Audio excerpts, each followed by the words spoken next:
possamos sempre fazer. Hoje o nosso tema é como construir o seu futuro, meu futuro, nosso futuro. Ele é um tema baseado, a ideia central dele está numa obra de Emmanuel intitulada Pão Nosso, lá no capítulo 7, cujo título do capítulo é A Semente. Para quem não conhece a obra, ela é estruturada em pequenos trechos do Novo Testamento sobre os quais Emmanuel tece algumas considerações, algumas reflexões. O desse capítulo em particular é um fragmentozinho da primeira epístola de Paulo aos Coríntios, onde no capítulo 15, versículo 37, o evangelista anota a seguinte recomendação: E quando semeias, não semeias o corpo que há de nascer, mas o simples grão de trigo ou de outra qualquer semente. Na verdade, aqui é um contexto onde Paulo tenta explicar a diferença entre vida material e vida espiritual quando ele fala da ressurreição. Mas no nosso caso aqui, interessa apenas esse fragmento, especialmente essa lembrança que ele faz, que quando nós semeamos, nós não semeamos a árvore final, o fruto final, o produto final, mas nós começamos com uma pequena semente. Às vezes, dependendo da árvore, como por exemplo a mostarda, uma semente que é quase imperceptível. E isso nos faz lembrar, é um alerta importante para utilizarmos como guia no propósito desse tema, a construção do nosso futuro. Porque quando a gente pega esse exemplo em particular, eu me lembro, quando eu era criança, eu tinha uns 6, 7 anos, e eu morava numa casa que tinha um terreno grande, tinha algumas árvores, mas não tinha nenhuma árvore frutífera de frutas que eu gostasse. E eu gostava muito nessa época de laranja. E aí, conversando com meu pai, propus para ele um plano, de a gente pegar uma áreazinha do terreno que não tinha nenhuma árvore e plantar uma laranjeira, para que eu pudesse acompanhar o crescimento dela, e depois tomar suco de laranja da própria árvore. E aí o plano ia bem, até que ele me contou que até a árvore estar madura o suficiente para produzir laranjas, levaria de 3 a 5 anos. E para uma criança de 7 anos, 3 a 5 anos é tempo demais. Aí eu já desisti do projeto e ficou por isso mesmo. Na minha cabeça, de criança, eu plantaria semente e uns 3, 4 meses já estaria colhendo as laranjas. Mas não, o processo é muito mais lento. Isso nos fala muito do nosso processo de crescimento. O nosso processo começa com a semente, diferente do que nós gostaríamos. Nós gostaríamos, como diz Paulo aqui, de já estarmos prontos com o corpo que há de nascer, e não a sua formação de semente, não esse processo lento, gradual, que vai aos pouquinhos. E é talvez por isso que quando nós vamos chegando ao final do ano, nós temos aqueles ritos de passagem, que são bem, aqui no Brasil, é bem inerente à nossa própria cultura, ou seja, o que fazer para ter um ano novo próspero, ou mais feliz? Aí tem um monte de simpatias, dá 7 pulinhos nas ondas. Nós não estamos em cidade litorânea, fica difícil, a não ser que a gente considere as marolas do Lago Paranoá como ondas, mas aí são ondas pequenininhas, então o ano não vai ser tão próspero assim. Mas nós temos outras, o tipo de comida, arroz com lentilha, dizem que traz prosperidade financeira, até a roupa que devemos virar o ano, branco traz paz, vermelho traz amor, amarelo traz fortuna. Alguns aplicam isso para a roupa íntima, E é interessante porque quando a gente analisa isso, mostra um traço da nossa cultura que se reflete em nós também. Porque vamos tentar entender o que esse ritual significa. Significa o seguinte: significa que se nós fizermos algo externo à nossa individualidade, pular uma onda, uma roupa, uma comida, algo externo, não dentro de mim. Se eu fizer então algo externo, nós vamos então ser capazes, de que de fazer uma coisa, uma transformação, que na verdade ela só é possível de ser feita dentro de nós. Ou seja, não é algo que eu faço fora do meu ser, uma simpatia, que vai mudar aquilo que está dentro de mim. Não funciona assim. Seria muito simples se a vida fosse dessa forma. Eu não vou, por exemplo, ter um 2020 mais próspero se eu não tiver controle sobre as minhas finanças. Nós, brasileiros, temos muitas dificuldades de manter as nossas finanças em equilíbrio, mas a fórmula, basicamente, é muito simples. Nós temos que gastar menos do que recebemos. É uma balança. Receita, despesa. A balança da despesa tem que ser mais leve do que da receita. Isso chama-se poupar. Algo que nós ocidentais temos muita dificuldade. Já, por exemplo, os japoneses, eles têm a dificuldade oposta. Eles poupam tanto, é da cultura do país guardar, que o comércio sofre pela escassez de consumo. É o inverso da realidade que nós temos. Então, eu posso pular 7 ondinhas, comer arroz com lentilha, usar roupa íntima e roupa amarela, pintar de dourado. Se eu gastar mais do que eu recebo, eu não vou ter um 2020 próspero, pelo contrário. Vou me endividar, afundar nas minhas dívidas ainda mais. Então, isso dá uma dica, é um ponto de atenção sobre a nossa forma de enxergar a nossa existência, a nossa conduta. Ou seja, essa necessidade que nós temos de que algo mágico aconteça para que sejamos felizes. E toda vez que eu toco nesse assunto, ou reflito sobre esse assunto, sempre vem uma referência musical do início da minha adolescência, final da minha infância, que era de uma banda de rock brasileira que fez muito sucesso lá no início dos anos 80, que era Blitz. E eles tinham, acho que uma boa parte aqui da sala deve lembrar, e eles tinham, nós que temos 20 e pouquinho, a gente lembra ainda também, ouvimos no YouTube, não era da minha época, mas a gente viu no YouTube.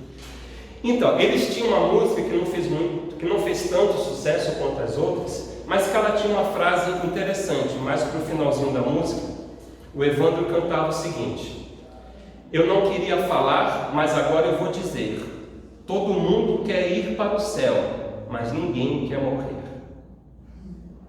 Então isso representa muito esse pensamento mágico. Nós queremos a chegada, mas nós não queremos correr a maratona para alcançar a chegada. Não queremos nos preparar meses antes para conseguir chegar ao final daquela maratona. Eu quero só o resultado. Eu não quero todo o processo que isso significa.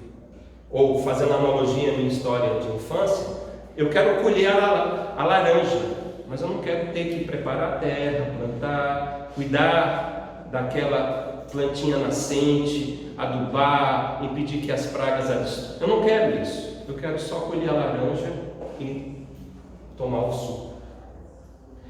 E aí é onde a gente percebe por que os nossos planos dão errado. Eles estão totalmente mal estruturados.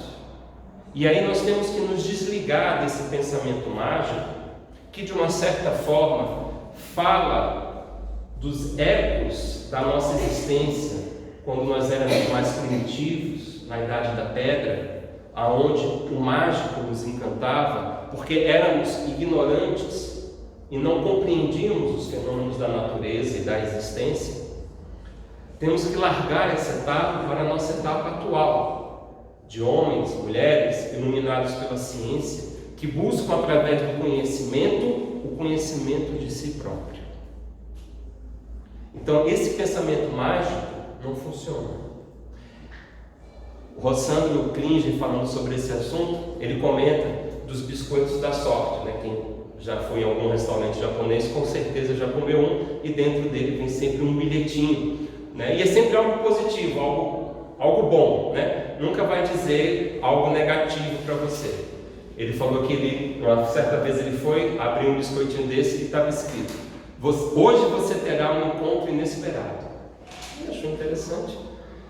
E mais tarde, de fato, saindo da farmácia, ele foi assaltado. realmente teve um encontro inesperado, só que não era, né, algo positivo. E ele disse, né, que a única vez que um biscoitinho da sorte fez sentido foi quando ele abriu um que dizia o seguinte: eu não posso fazer nada por você, sou apenas um biscoito.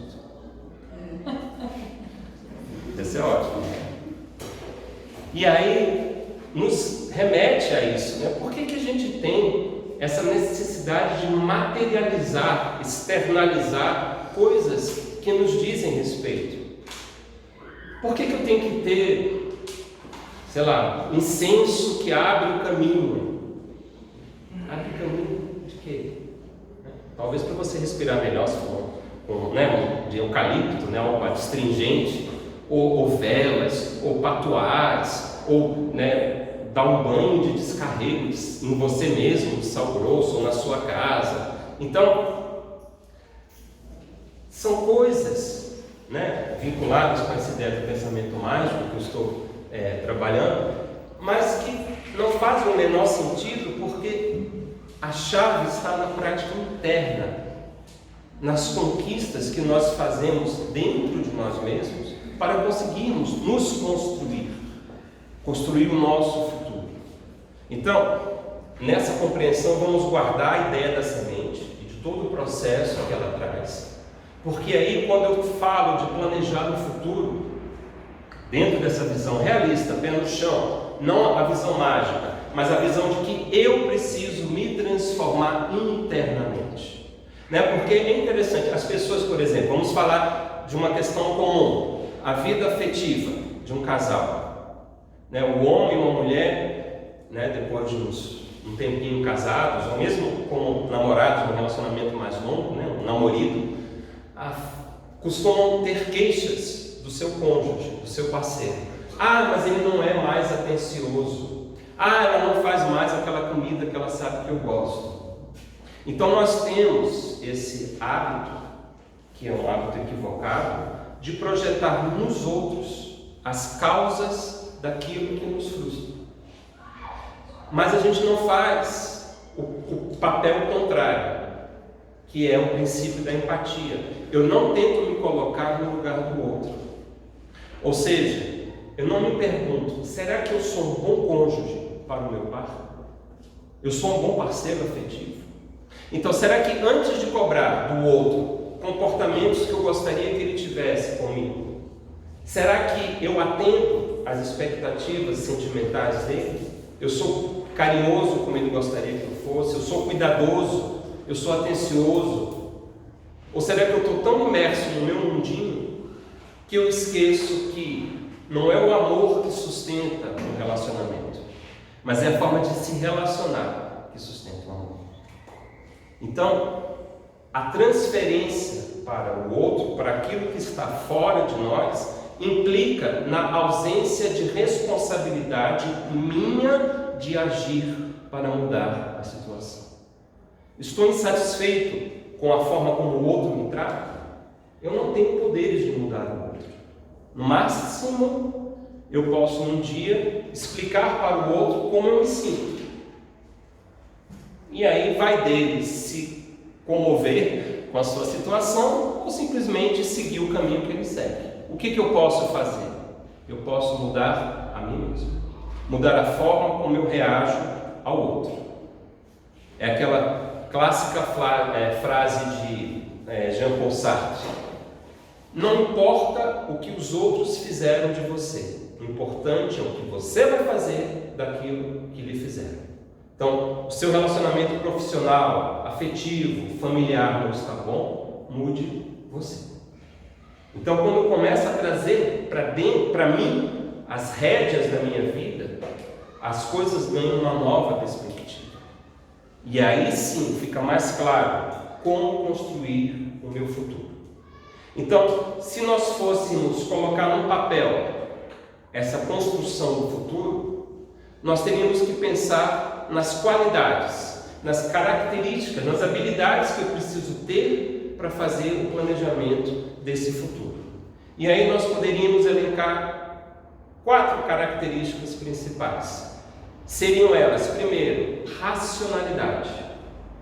Depois, paciência. Depois, processo. E finalmente, disciplina. Vamos comentar um pouquinho sobre cada uma dessas características que são importantes.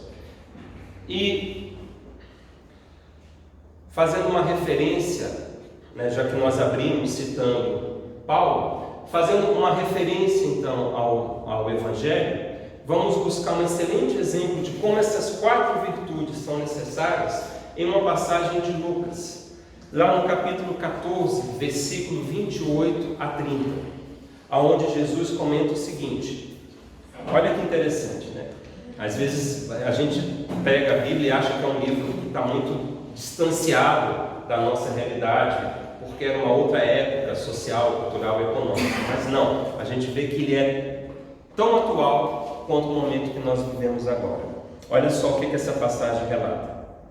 Pois qual de vocês, pretendendo construir uma torre, não se assenta primeiro para calcular a despesa e verificar se tem os meios para concluir? Para não acontecer que, tendo lançado os alicerces e não podendo terminar a construção, todos os que a virem zombem dele, dizendo: este homem começou a construir e não pôde acabar. Só isso, simples assim. E tem tudo a ver com a nossa vida. Tem a ver até com o sentido literal, né? Quantos conhecidos nossos não começam uma reforma ou construção de uma casa e não conseguem concluir, né? Pegando o sentido, por exemplo, ao pé da letra.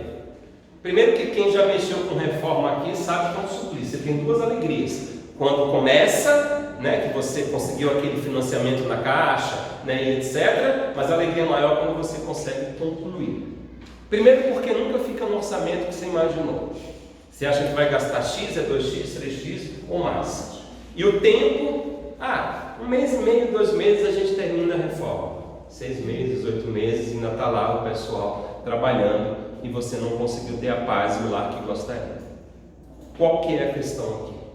Planejamento, que é o que o evangelista coloca. Mas se nós formos pegar esse exemplo no sentido maior, nós vamos ver que ele se aplica para nós. É interessante, né? A gente chega no final do ano, a gente planeja o quê? Planeja o ano seguinte. Provavelmente a maioria dos que estão aqui tem planos para 2020. Mas vamos ser realistas. Alguns de nós estão na casa dos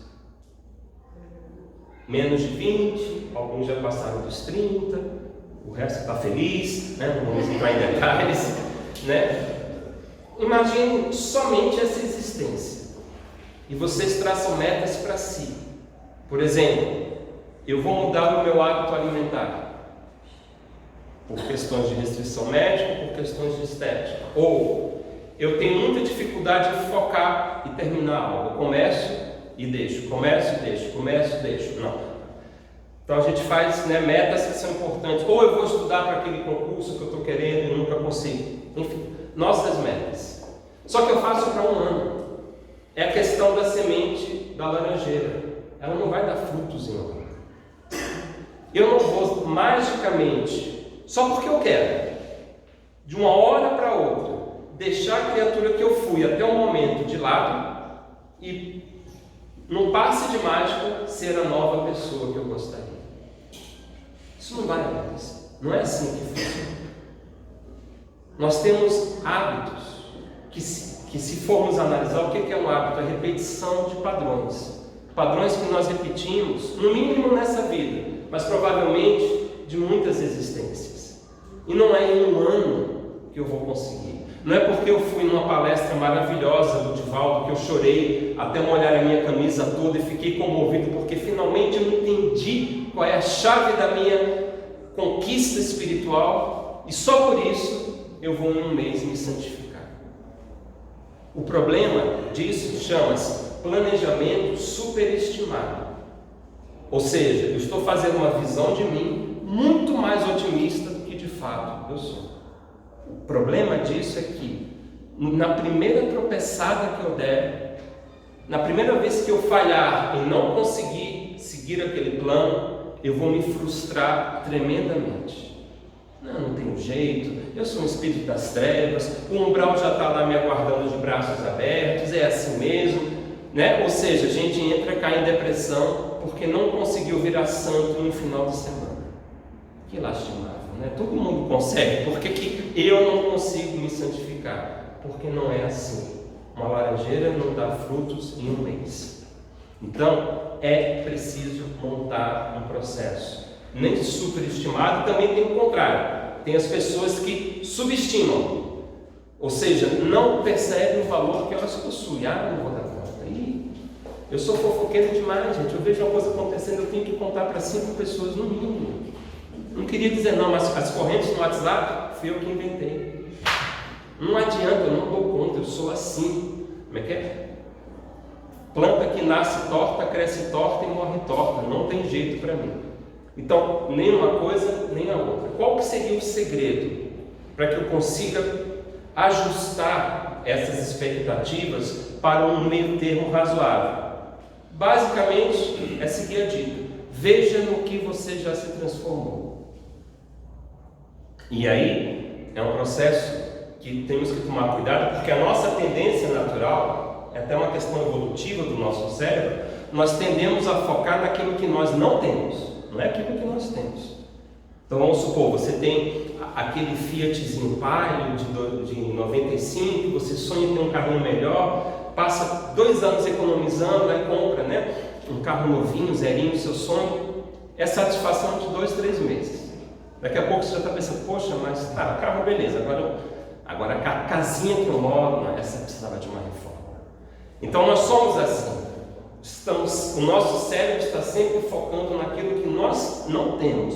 O que conseguimos é uma sensação de satisfação muito momentânea.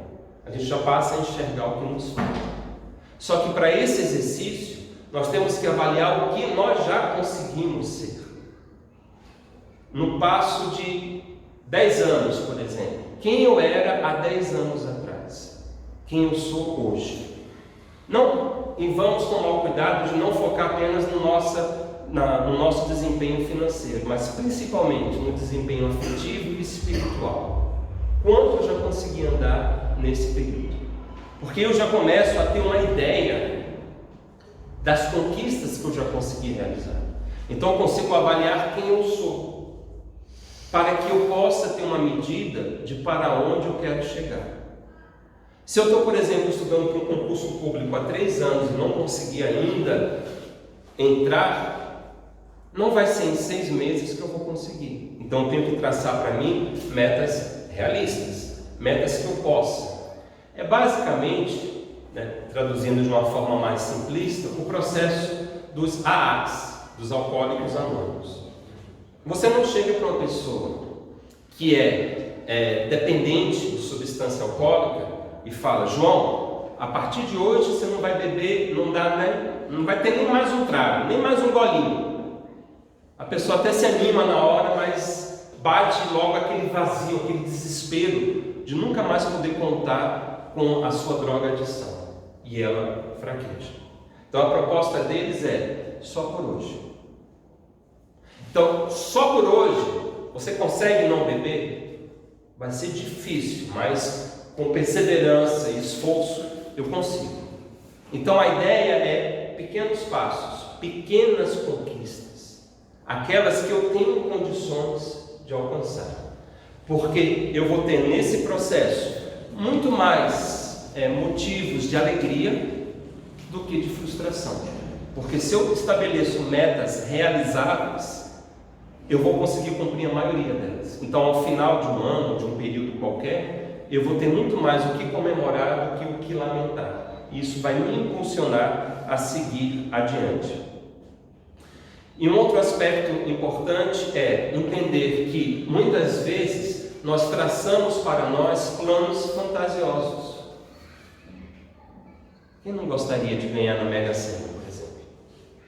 10 milhõezinhos, 50 milhõezinhos, deve garantir aí alguma alegria, né? Ou não.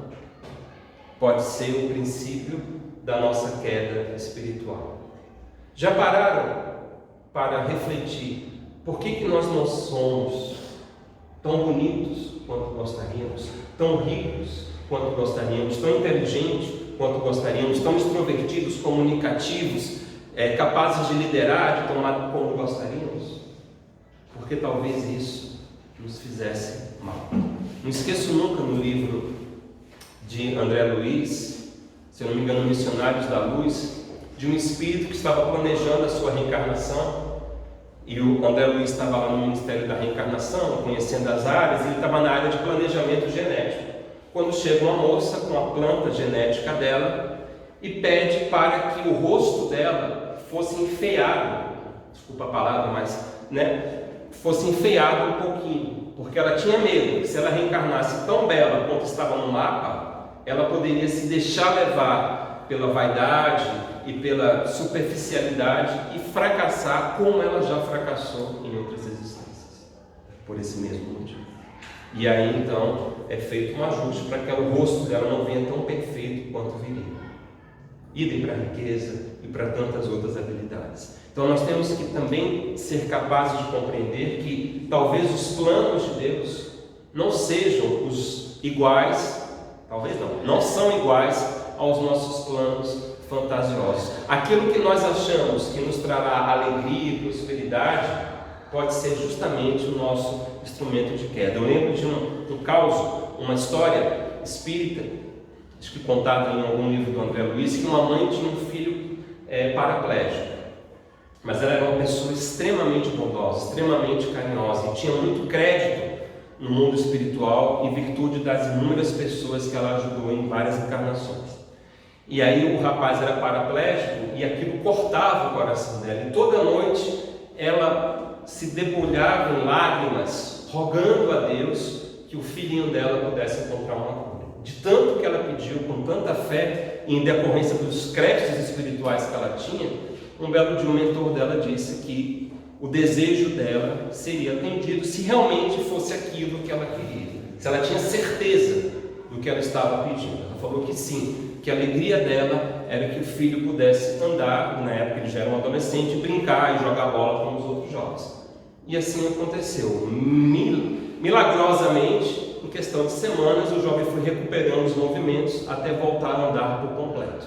Porém, aquele filho carinhoso, amoroso, paciente, próximo a ela que ela tinha, foi-se ao pouco transformando-se em um jovem rebelde que começou a andar por péssimas companhias e começou a desvalar para o vício da bebida, do álcool, e por muito pouco já estava ingressando na vida de pequenos furtos, quando sofreu um acidente de carro e ficou paraplégico de novo. Ou seja, na verdade, a espiritualidade concedeu a ela, pelo crédito que ela tinha, o que ela pediu, para mostrá-la que muitas vezes as nossas limitações não são infelicidade e infortúnio, mas são instrumentos pedagógicos para o nosso crescimento. Então isso também tem que estar muito claro para nós. E finalmente, já que o nosso tempo infelizmente se esgotou, tinha um monte de coisa para falar, porque esse assunto de planejar o futuro é algo que diz tanto as nossas necessidades íntimas, mas um ponto importante que a gente pode falar é a questão de trabalhar com a ansiedade e com a disciplina. Tem um provérbio no Velho Testamento, o provérbio número 13, versículo 16, que diz o seguinte: em tudo o homem prudente procede com conhecimento, mas o tolo espraia a sua insensatez. Então veja a diferença, Eu tenho uma comparação: prudência e sabedoria, tolice com insensatez. Então, nessa questão, muitas vezes nós queremos, pela nossa ansiedade, conquistar aquilo que requer um processo de dedicação, de construção. Eu, por exemplo, sou um jovem cheio de energia, acabei de me formar, entro na empresa achando que daqui a 2 anos eu já sou o CIO, ou CEO, ou seja, o presidente da empresa. Quando eu vejo que quem está lá já está com uma longa jornada, que não é tão fácil assim, eu me frustro e me infelicito. E muitas vezes pessoas brilhantes se perdem no caminho por não saberem lidar com a sua ansiedade e buscam os atalhos que levam à ruína ao invés das conquistas e da construção, porque nesse planeta, nada acontece sem o trabalho. Não é à toa que quando Kardec, no Livro dos Espíritos, na quarta parte, onde ele estuda as leis morais, ele dedica um capítulo inteiro para falar do trabalho. Porque o trabalho é a energia que impulsiona a alma ao seu crescimento, que faz o espírito se elevar. Ou, como diria Emmanuel, trabalho se resume em disciplina, disciplina, disciplina. E é interessante, né, porque às vezes a gente encontra referências sobre isso fora do mundo religioso. Se nós pegarmos, por exemplo, Legião Urbana, iremos recordar de Renato Russo cantando que disciplina é liberdade. Lembram dessa música? E a princípio parece um contrassenso. Como assim? Disciplina ser liberdade. Não faz muito sentido, né? Porque disciplina é algo regrado, que eu tenho horário, eu tenho coisas para fazer. Liberdade, a gente imagina que é fazer o que eu quero, a hora que eu quero, de qualquer jeito. Só que não. Isso é não ter foco, é não ter rumo, é ter uma energia dispersa em diversas direções. E a disciplina é justamente o contrário. Ela me permite, com esforço, me libertar dos vícios. Ela me permite, com a direção adequada, tirar de mim a visão infantil de que eu devo esperar que os outros correspondam aos meus anseios. A disciplina me permite com que a minha existência seja pautada não pelo mundo, pelo que as pessoas esperam, ou o papel que eu acho que eu tenho que desempenhar, mas com a disciplina eu faço que a pauta seja minha. Ou como o Rostando coloca, eu deixo de ser pedinte do Cristo para ser colaborador do Cristo. Então eu transformo radicalmente o foco da minha vida. Eu passo a ser autor da minha própria história.